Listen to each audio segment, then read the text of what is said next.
All right, another new signing for the 49ers. It is the defensive end, Yetur Gross-Matos, who's been with the Carolina Panthers over the past 4 seasons. Another tall defensive end, an edge rusher. I think the 49ers believe he's got some potential. One of the comps coming out of college at Penn State in 2020, when the 49ers actually held a 30 visit with Gross-Matos, was Eric Armstead. This guy is 6'6". He's lighter than Eric Armstead is now, but Gross-Matos has actually played inside for a good clump of snaps over the course of his NFL career. And he was actually able to do so at Penn State back when the 49ers were scouting him 4 years ago. So Gross-Matos, 2 years, up to $18 million is the deal value according to the Athletics' Jeff Howe. I am assuming that that's going to be much more incentive heavy than the deal for Leonard Floyd, who the 49ers signed earlier. Floyd is a higher volume snap guy. We've seen an 800 snap season from Gross-Matos in 2002, but other than that, he's been around 300 to 400 snaps, so he's been more of a rotational defensive lineman. And building the rotation is really, really important in the 49ers system. First, I'll give you a look at Gross-Matos. In Matt Barrow's article from April 10th, 2020, so this is 4 years ago, Matt is writing at this point about the 49ers 30 visits in 2020. I don't think they did these in person that year, but they did them over Zoom, and you only get 30 of them.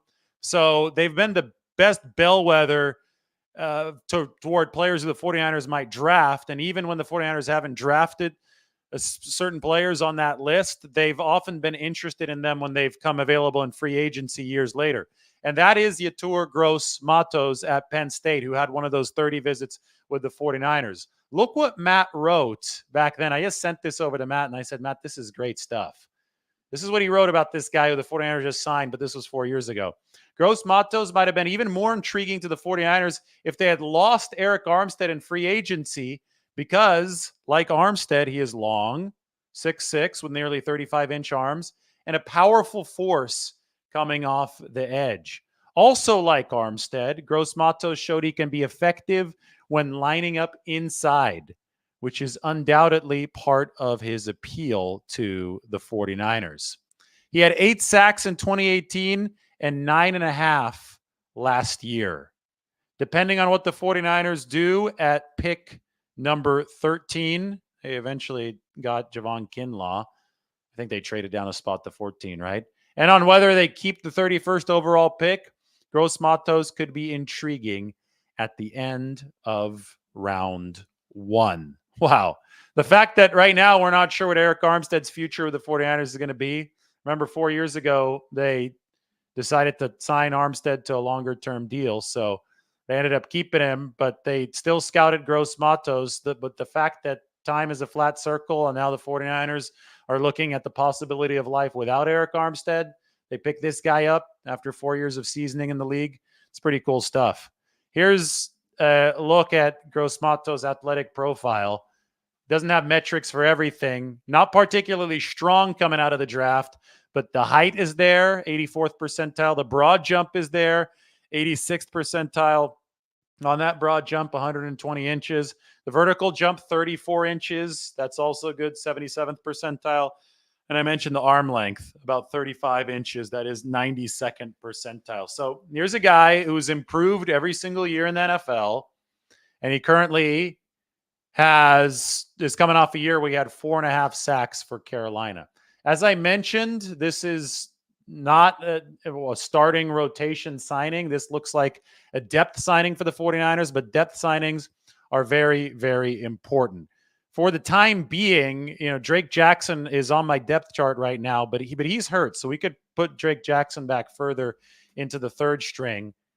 And we're going to put a more experienced veteran, a more accomplished player in his spot. And that's going to be Yetur Gross-Matos right there in that defensive line room. So he's also going to be a teal shade for being a new addition. The 49ers have added 2 defensive ends. Chris Kasarik likes this position group to come in waves. Well, you can only come in waves if you're strong at the margins. So they're filling up that defensive end room. I still don't think this precludes them from going after a guy like Joey Bosa if he does become available. but that is no guarantee. We talked about Leonard Floyd not missing a game in 100 and straight games. I mean, Leonard Floyd has been an Iron Man over there with his durability. Yetur Gross-Matos has also been a healthy and durable player. The 49ers can use him. Yeah, they could even look at this as a developmental thing. He's been a rotational guy. He's done a good quality job as a rotational guy. Maybe he can play his way into more snaps when working on a better team, working under Chris Kasarik. Drake Jackson had knee surgery. We're still waiting on the recovery timetable for Drake Jackson. Maybe he'll be ready for week 1. But even if that is the case right now, I think Drake Jackson has more to prove in this league than a fellow second-round pick, Yetur Gross-Matos, who went to the Carolina Panthers in the second round of that 2020 draft after the 30 visit with the 49ers. But that length, I mean, it's definitely something to talk about. The height, the vertical jump, the broad jump, and the arm length, all good attributes for Yetur Gross-Matos. Actually, when you put this into mock draftable, it says that one of his performance measuring comps is Aldon Smith, who obviously also had that length. But I think the fact that, and Matt wrote about it 4 years ago, that Gross-Matos was able to play inside at Penn State impressed a lot of NFL teams, including the 49ers, who's seen that hybrid role from somebody like Eric Armstead. He's played the end, and then obviously he moved into tackle. The fact that Gross-Matos was able to carry that versatility over to the pro game and play outside and inside, I think that really sticks out to the 49ers. Because if you're coming in waves with this defensive line and you want everybody to stay fresh, the fact that this guy can play here and he could play there for a handful of snaps is really, really important. The 49ers still have to get that Eric Armstead situation resolved. He remains on the roster as of right now, Monday night. They want him to take a pay cut. Last we heard a report of this yesterday, Eric Armstead wasn't willing to take the pay cut. But as I have continually said throughout this process, nothing is set in stone.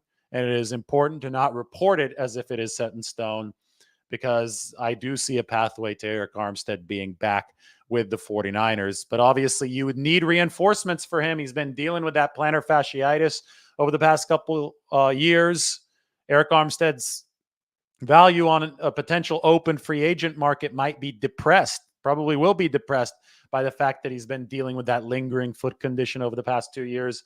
So even though that might allow the 49ers to hold on to him, and again, we're not sure yet, we're operating in the fog of war here, even though that may allow the 49ers a better chance of keeping Eric Armstead around at a desirable price, that also means that Eric Armstead, you probably can't count on him to be fully ready to go for a full season after the struggles of the past 2 years with his foot injury. That being said, depth is so important. The ability to come in waves is so important. And sometimes a signing like the one that we saw here with Yetur Gross-Matos is what's going to be important to deliver at the margins. As you can see, the 49ers now have 61 players on their 90-man roster. So they still have a lot of room.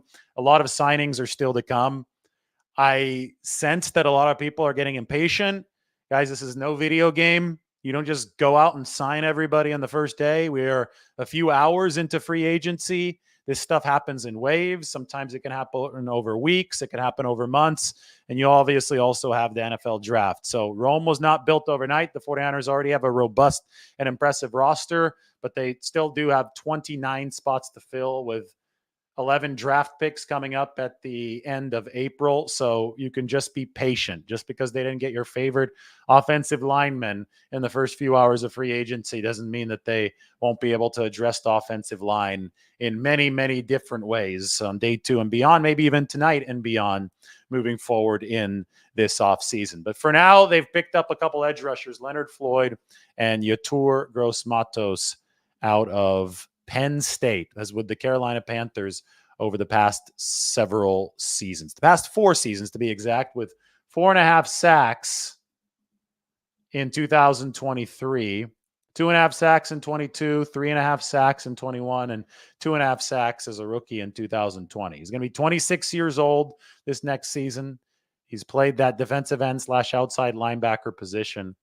And the 49ers are happy to add him into that defensive line room where they like to be at least 8 deep, preferably 9 deep. I don't think that this entire contract is full of guaranteed money either. I think that there's going to be some fluff in here. Just given the sack production, given the fact that Gross-Matos has yet to be an every down player, might have to add some weight to play the edge the way the 49ers want him to play it, but he's been decent against the run. But I do not think that they just gave him $18 million guaranteed. I also don't think this contract is anywhere close to the value that the deal that Leonard Floyd signed. You see that Floyd's was between 20 and 24 million, but it's what's under the hood of the deal that's so important to look at. And I do think that Leonard Floyd's deal, just based on resume, based on what he's accomplished so far in the league, even though he is older, should be more robust than this deal for Yetur Gross-Matos. All right, so let's take some of your questions here. It is a beautiful Monday night. It's been a long day. 49ers have made a few signings. We've got our free agent tracker up. I'm going to open up the free agent tracker and tell Mike to put it into the description so everybody can check it out. We've got our guy Leonard Floyd on the cover of the free agent tracker. Here, let's show everybody what this is all about. Mike, I'm going to send you the link to this right now if you could toss it into the description. That is Leonard Floyd. Just sent it to Mike. So he'll throw it there. Everybody check it out, the free agent tracker on The Athletic, as I move to the question section. Fun first day of free agency. A lot happening around the league. 49ers got some really good value in that Leonard Floyd signing for only $10 million. I don't know the exact details of this signing. I think $18 million, like I said, would be a bit steep if it's all guaranteed money, which it's not. We'll see if it's pretty incentive based once we see under the hood of the deal. But Yetur Gross-Matos has been a solid player. He's just been a rotational guy. So I wouldn't expect the 49ers to go out there and give him a deal that is fully secured or very large, just based on what he's put on tape and what he's put on the stat sheet as far as snap count over the first couple seasons. So let's talk. Why doesn't it feel like the 49ers are going all in? What are you talking about? I really, really don't understand. Man, maybe it's an honest question, so it's good. But the 49ers have already improved their edge rushing position opposite Nick Bosa. They needed more depth along the defensive line, so they just got that with Yetur Gross-Matos. You've seen a couple players just way out of their price range that we said would fit with the 49ers. I said Robert Hunt would fit at right guard, but he signed for $20 million a year. Brian Burns, obviously a really good edge rusher. He signed for $30 million a year after a trade from the Carolina Panthers to the New York Giants. There is Madden level realism, so something that'd be realistic in a video game as far as signing and free agency, and then there's real life. And the 49ers have been probably the most aggressive front office in football over the past 7 years. They have built a roster filled with Pro Bowlers because they've been so damn aggressive in free agency. They've been so damn aggressive with trades. So the idea that they need to make every single signing a Pro Bowl signing as if it's some kind of video game just isn't reality. They're as all in as they were the year before and the year before that. They're trying to build as good of a football team as possible. And building a great football team is not just about the top level star power. It is about the edge rusher that supports Nick Bosa. And we could put this up on the screen just so you can understand some of the dynamics. It's, just as much about this spot right here, which is a star power spot with Nick Bosa, and this spot right here, which is the Robin to Nick Bosa's Batman. This spot's important too, because guess what? You're going to have a rotation of 8 defensive linemen playing in any given game. They, when you look at the 49ers offensive line, they re-signed Colton McKivitz for the 2025 season. They tacked on a year, an extension. I don't think that Colton McKivitz is going to be a starter long-term for this football team if they can help it. But you do need offensive lineman number 6, offensive lineman number 7, and offensive lineman number 8 if you want to be a championship team. So re-signing Colton McKivitz was a step in that direction. It solves a very pressing need with a higher floor option for the time being instead of somebody that you just get off the street. But it also gives you a chance to swing bigger in the draft so that you can add a right tackle with some upside. You also have to start thinking about Trent Williams leaving. So, Trent Williams is 35 years old. The draft is going to be a chance for the 49ers to maybe even trade up and look at some really intriguing tackle prospects. They might still sign somebody who can give them quality depth at the position moving forward, although it's a lot harder to find a position like that in free agency. The main point is that they have quite a bit of time. They've got several weeks and several months here to build the final touches to what already is a very strong roster. They've got 29 spots left to try to find guys that will make that 53-man roster, which won't be easy to do. And it just isn't going to work at the snap of a finger. It never does work at the snap of a finger. Maybe some people got spoiled by the fact that they signed Javon Hargrave an hour and 20 minutes into the legal tampering window last year. But the NFL is going to be a mixture of splash signings, of which the 49ers have made a lot, and signings at the margins, which the 49ers were able to do today. I would say that Leonard Floyd was somewhere in between those two. It was a splash in terms of name recognition, and he's been productive over the past 4 years. But Floyd's not an A-lister. 49ers know that. We know that. We know that they needed the Robin to Nick Bosa's Batman, and Yetur Gross-Matos is definitely a player that they've needed at the margins. You win the championships with a combination of star power and talent at the margins, and the 49ers are trying to assemble the best combo of both of them because they've just been so damn aggressive as a football team, building and paying guys and trading for guys over the course of the past several seasons.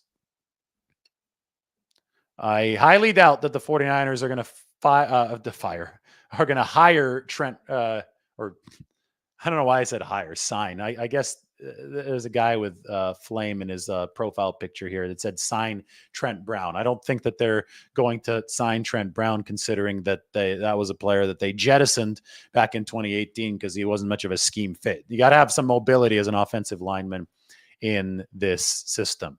Is Levante David a possibility? I think the 49ers do want to add another linebacker, off-ball linebacker, because of the fact that Dre Greenlaw is shaded in pink. The only issue is that we saw Azeez Al-Shire sign with the Houston Texans today for $11 million a year. I think that's way outside the 49ers price range. You've got to keep this cost realistic, right? And when you look at the fact that Azeez Al-Shire was at $11 million a year for like linebacker 2.5, right? You don't know if Dre Greenlaw is going to come back early in the season, a little bit later in the season. So you're really, just signing an insurance policy there. You can't go $11 million a year. That's more than Greenlaw even makes. It just doesn't fit within the 49ers budget. So I think that Levante David, if he falls somewhere between $4 and $6 million a little bit later in his career, sure. Probably won't, though. I think Levante is still playing some good football, so 49ers may have to move to more of a budget option there. We'll see. We'll absolutely see, because I do know that off-ball linebacker is one of the positions that they're looking for in this round of free agency.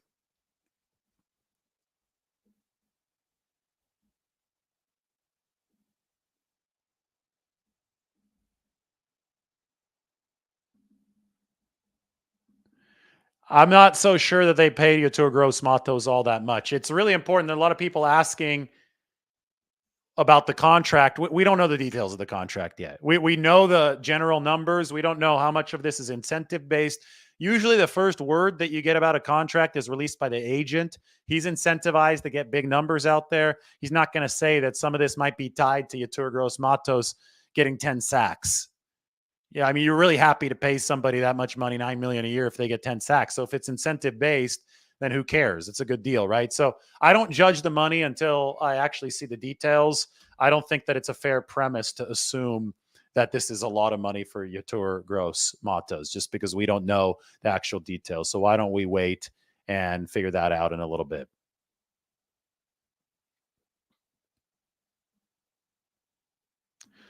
Who says that the Rams just made their O-line top 5 in the NFL? I actually talked about this earlier. This might blow your mind, because I think that a lot of people will say stuff without even thinking about some of these pickups. I talked about the Rams a little bit earlier today, but they've obviously signed a couple guards. So they've invested in that front in front of Matthew Stafford, but take a look at this before you make any crazy judgments about the Rams being the top 5 line in the NFL. They've signed Jonah Jackson and they signed Kevin Dotson. There are 51 qualifying guards in the NFL. PFF measures pass blocking efficiency, which is an objective measure of hurries allowed or pressures. quarterback hits allowed and sacks allowed. It's not a grade. It's just a measure of how much pressure a guy is allowing on a per snap basis. Out of 51 qualifying guards, the Rams' two big money pickups at about $16 million a year at guard ranked number 20 out of 51 and number 34 out of 51, respectively. So Kevin Dotson, a little bit above average, not too much above average in that ranking. Jonah Jackson, definitely a better run blocker than a pass blocker. So to just go out and say that the Rams made their offensive line top 5 in the NFL just because they spent a lot of money on the guard position, I don't think is looking at the actual data. Neither Dotson nor Jackson is an awesome pass protector. Dotson is solid. Jackson, you could say that he's a lot like a 49ers lineman. He's better at run blocking than at pass protection. He's pictured there in Mike Garofalo's tweet. So, just because people will tell you that the Rams spent a lot of money and it looks great because Sean McVay did it, Les Snead did it in front of Matthew Stafford, doesn't mean it's actually a world-beating offensive line. This is what the actual numbers say about the Rams guards. Music for the Soul points out it's because fans are stuck on big names and nothing else. The media hypes certain guys up. Yeah, I don't hype people up. I just look at the data. I say that this makes sense as a signing. This doesn't make sense as a signing. And so far, we've seen the 49ers just address a couple of very obvious needs. So their signings today have made sense. I would think that they're going to target needs in free agency so that they could trend toward drafting better players during the draft. But it's, the 49ers are always walking a tricky line because they do have a loaded roster. They do face the reality that it is difficult to make their 53-man roster. So it's that they're in a spot where it simply is a balance between picking the best player available when you come to draft time and also making sure that those players have a chance to make the 53-man roster. And the best way that you can set yourself up for cost-controlled success in the draft is to be targeted in free agency. And I think the 49ers have been very targeted here in free agency.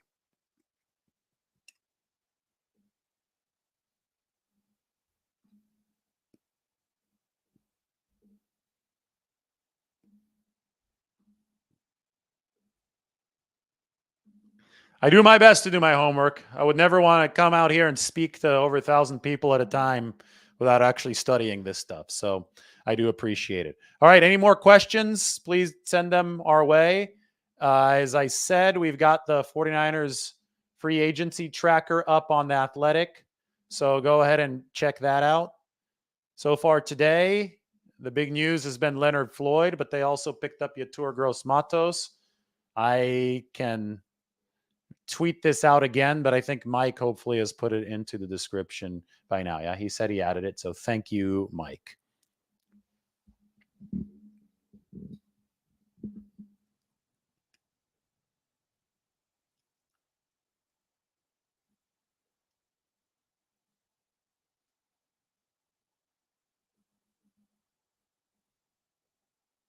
Why don't the 49ers target more released players? That way it doesn't count against them in the compensatory pick formula. Well, there's a reason why some players have gotten released. It's because their former team didn't want them, right? So generally, there's an asterisk that comes with some of those guys. That being said, if Joey Bosa gets released by the Chargers, I think the 49ers will be very interested. There'll be an asterisk there too. He's struggled to stay on the field over the past 2 years. But the guys they've picked up in Leonard Floyd and Yetur Gross-Matos have not struggled in that regard. And I think that is significant from the 49ers perspective.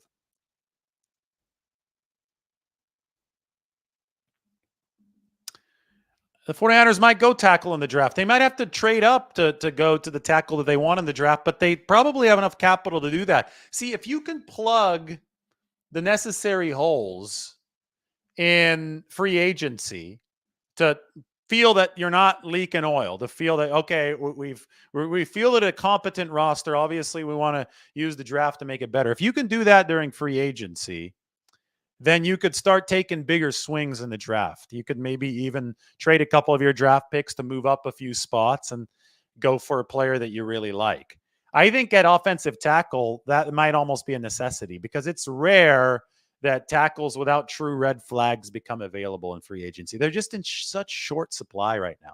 For example, David Bakhtiari, who previously was the game's highest paid offensive tackle for the Green Bay Packers until Trent Williams surpassed his deal by just a little bit. David Bakhtiari was released today, but Bakhtiari hasn't played over 1,000 snaps in a season in half a decade.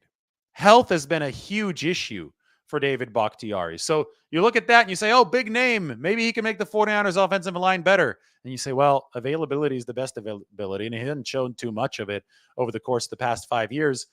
There's issues like that essentially with every free agent tackle. It's really hard to find an A-list free agent tackle who has been reliably healthy for a significant period of time, which is why the draft might be your best bet, but then you have to develop the guy. So you want a guy with a shorter developmental track because you're a team in win now mode, which means that you probably have to pick the prospect higher, but you never know. It's a probability game. It's a crapshoot. But the 49ers still have so many different avenues of talent acquisition. Today has only been the beginning. Dan asking, Barch might just be a keeper. People who are wondering who Barch is, that's Ben Barch. He is the 49ers guard and center who suffered a severe knee injury a couple of years ago. And the 49ers re-signed him yesterday. They poached him off of Jacksonville's practice squad. Here you could see this a little bit bigger. They poached him off of Jacksonville's practice squad last season. He played a little bit in garbage time, but Chris Furster, the 49ers offensive line coach, said that Ben Barch wasn't fully healed from his knee injury, or he was healed, but he's still working back, right? They think Barch is going to get better and better. They think that he has a chance to develop into a capable body to maybe start one of the 3 positions on the interior line. That's why they poached him off of Jacksonville's practice squad last year. He wasn't at that position yet last year, but he's got an entire offseason and he's healthier than ever that he can work on it. So maybe Ben Barch is an answer for the 49ers in the future. It definitely would be a cost-controlled option. That's great. But sometimes that's the way that you have to roll. You cannot fit all 53 positions. You can't fit all 22 starting positions with A-list Pro Bowl material. Sometimes you've got to develop within your own building.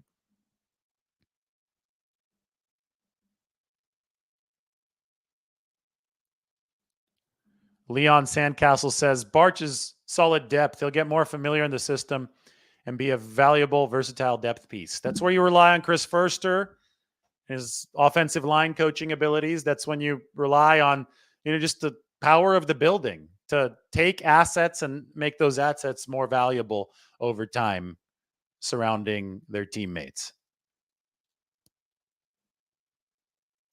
What's the scenario where the 49ers get Eric Armstead back? Well, the scenario would be that Armstead, either through his agent or through conversations of his own, sniffs out that there wouldn't be too lucrative of a market for him based on the issues with plantar fasciitis. Obviously, he had meniscus surgery after the season. If Armstead feels that that would be risky to actually be released by the 49ers, then he might be more amenable to take a pay cut. And the 49ers would be willing to carry him at a lower salary cap number. Right now, he has a $17.4 million base salary this year, but none of it's guaranteed. So the 49ers can offer a much lower salary than that. If Armstead doesn't accept that, though, he doesn't have to sign off on it. And the 49ers' only recourse is to, if they're not bluffing, would be to release him. So the scenario in which Armstead is back and playing for the 49ers would be one where he senses that there isn't a good offer to be had on the open market, or at least one that's much better than what the 49ers are offering. And he then decides to meet the 49ers where they want to be, or the 49ers and him meet halfway for a pay cut that is amenable to all parties. I think that's totally possible. The key for that to actually happen is that the bridge could not have been burnt during what happened over the course of this weekend. I don't know. Maybe there was a bridge burn. Maybe the 49ers lowballed Eric Armstead and everybody's really offended and they're never going to sit back down and get a deal done. So they're just going to move on with their lives. I don't think the 49ers have ever operated that way under this regime. I think they've generally been able to keep pathways open. They haven't burned all too many bridges. I think it'd be very foolish to burn a bridge with Eric Armstead. And if they haven't, then that might still be a possibility, depending on what the rest of the market decides. The general market, the NFL market, can decide how much Eric Armstead is worth if the 49ers put the question up to them. then the 49ers can maybe even decide if they want to match that or not. So we'll see what the market says on this matter.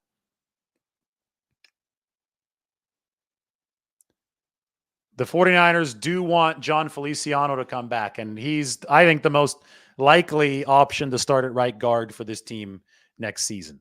I was wondering if somebody like Robert Hunt would come at a decent price. 49ers might be able to sign him. Robert Hunt signed for $20 million a year today. So you're not going to, I mean, it was never realistic at that price. Might have been realistic at 15, maybe 13, maybe 12. Wasn't going to be realistic for the 49ers at 20. They've never paid for the guard position. They've drafted in the second round Aaron Banks, cost controlled depth, but they haven't paid, especially $20 million for the guard position. It's just not how they operate. The cost structure would throw so much other stuff off. So I think that John Feliciano, somebody that you could pay at a budget type of price, I think that makes a whole lot more sense at guard.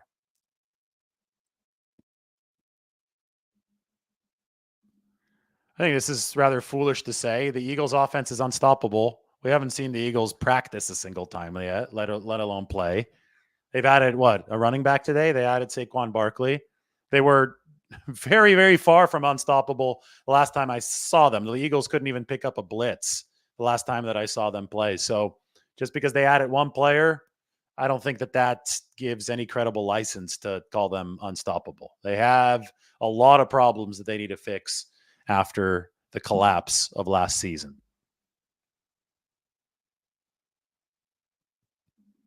Armstead issue was durability. Yeah, exactly. I don't think the 49ers would be asking for a pay cut. I mean, the guy was top 10 in pass rushing productivity this past year. It was the plantar fasciitis, and it was the 13 games that he missed because of that and the knee injury that caused the 49ers to ask Eric Armstead to take a pay cut. I think it's clear as day. I think they still want to keep him. They just want to keep him at a more cost-efficient salary. It comes down to that. So we'll see if the 49ers can find that cost efficiency.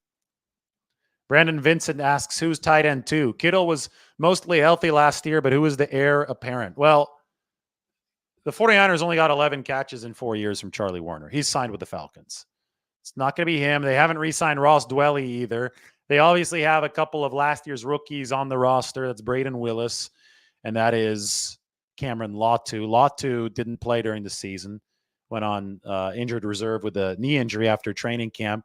Braden Willis developed into some playing time. Can he turn into a legitimate catching threat? Somebody that can go out, run some patterns, provide a counterbalance to George Kittle? We shall see. That's the big question in my mind. The 49ers want a receiving threat opposite George Kittle. Their tight ends, not named George, over the past 3 years have combined for only 20 catches. Werner had only 11 catches over 4 seasons. So San Francisco really needs to up the ante at that second tight end position. They've been trying for a long, long time, back to 2020 when they had Jordan Reed aboard, but Reed was not able to stay healthy.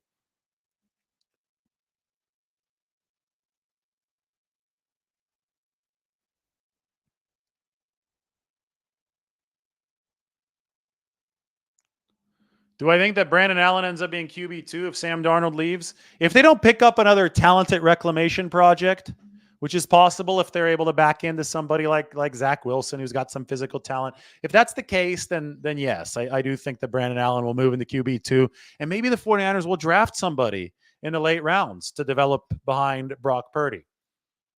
I don't think there's anything wrong with the philosophy of taking a quarterback in every draft if you've got enough picks, because it's such a valuable position. So whether or not Brandon Allen re-signed today as quarterback 2 or 3 will be determined by whoever else the 49ers are able to get onto their roster over the course of the next couple of months.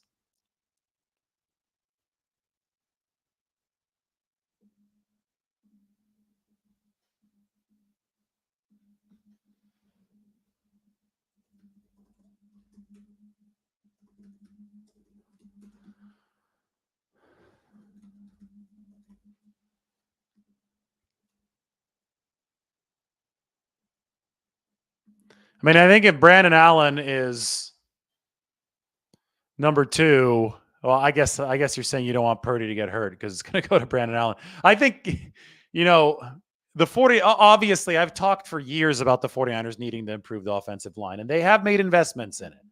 I always talk about the 2021 offseason with Trent Williams, the big money there, and Alex Mack and Aaron Banks coming in via the draft. I think the right side now is more deficient. I think Feliciano played really well on the stretch last year, so I would assume that's a player they want to bring back. John Lynch said as much when I asked him about it at the NFL Combine. I really think that I've circled this year for a long time as the year that I assumed the 49ers would look at tackles in the draft just because of Trent Williams' age, the fact that you need an answer at the right side as well. You've got a first round pick again, even though it's lower in the first round. So beefing up the offensive line will come. I think that everything points to the 49ers making some investments there, but even more pointed to them making earlier investments at defensive end, which they have done today. And we have another question. What's the strategy with the O-line after spending on defense today? So, I mean, today we've seen the 49ers sign Yetur Gross-Matos. We've seen the 49ers sign Leonard Floyd, 2 years, 20 to 24 million. The strategy for O-line, you're definitely addressing it in the draft. And I think that you're looking for good bargains, good prices, even though offensive linemen, especially the kind that really move the needle, are scarce in this league. They're being outpaced by the defensive linemen. You're looking for that in the rest of free agency. But you got to target the right side. And you definitely need more bodies because Aaron Banks is entering the final year of his rookie contract. Right guard is a gaping question mark right now. And right tackle, yeah, you've brought back Colton McKivitz for yet another year. You were decently happy with what he did on a budget in 2023, but you could still push that forward by making Colton McKivitz the 6th or 7th lineman on this team. He's being paid swing tackle money, even with that $7 million extension. So allow him to be a swing tackle. Make sure that you have talent that's good enough to take over that starting right tackle role. As far as players available on the free agent market, there isn't anybody obvious that the 49ers would be able to get at an affordable price. That's why the draft usually is the best avenue for this kind of talent acquisition. Thanks for the questions.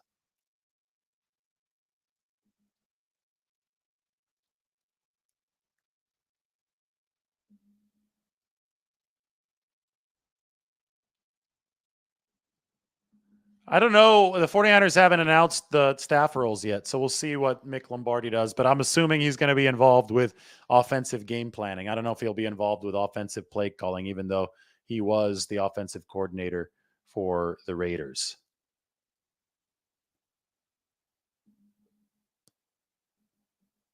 Carolina Panthers got rid of Brian Burns, Frankie Louvu, and Yetur Gross-Matos all in one day. Didn't bring back a single one of those guys. Obviously traded Burns in that blockbuster deal to the New York Giants.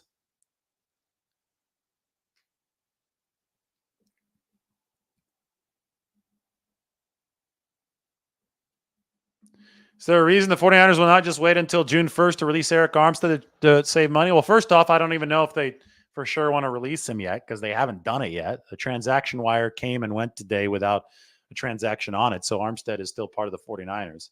So let's wait until that's actually decided. Two, if you just want to deal with the dead money now and not have the books completely clear in 2025, that's why you would release him now because you're not actually saving money. You're just keeping over 50% of the dead cap hit in 2025 instead of 2024 with the June 1st release. But if you clear the books totally, you don't have to worry about it in 2025 and you can just move on with your life. Typically, teams like to kick the can down the road because there's really no interest on borrowing money from the cap, and the cap typically grows. So you have a smaller percentage of the cap every single season with any given chunk of money. So because of that, it makes sense to post June 1st guys because you surf the wave of the rising salary cap. That's the way that the 49ers have operated in the past. How would I expect them to operate if they do indeed release Eric Armstead? Although I do not believe that's a foregone conclusion at this point. Could I see any more of a scheme change in offense by moving Juszczyk from more of a fullback role to more of a tight end 2 role? The 49ers don't have a solution there? No. Fullback, Kyle Juszczyk is already playing a lot of tight end, a lot of H-back. His calling card is his versatility, right? He's lining up all over the formation, but some of the most important, most difficult blocks that he makes happen when he's lined up in the backfield. So you don't play him out of position, especially if you're going to give him a pay cut. They're still negotiating that right now. So no, I don't see that, but I see continued adaptability from the 49ers. Thanks to everybody for their questions. The 49ers have assigned Yetur Gross-Matos. That's on top of Leonard Floyd and Brandon Allen for today's news. This is a guy they held that 30 visit with back in 2020. Cool stuff. Gotta love when some stories come full circle. Here's the newest 49er, Yetur Gross-Matos, back in college. Matt Barrows wrote this article in 2020. That was one of those 30 visits. 2 years, 18 million. We'll see if more money details come out soon. And if they do, I will let you know promptly.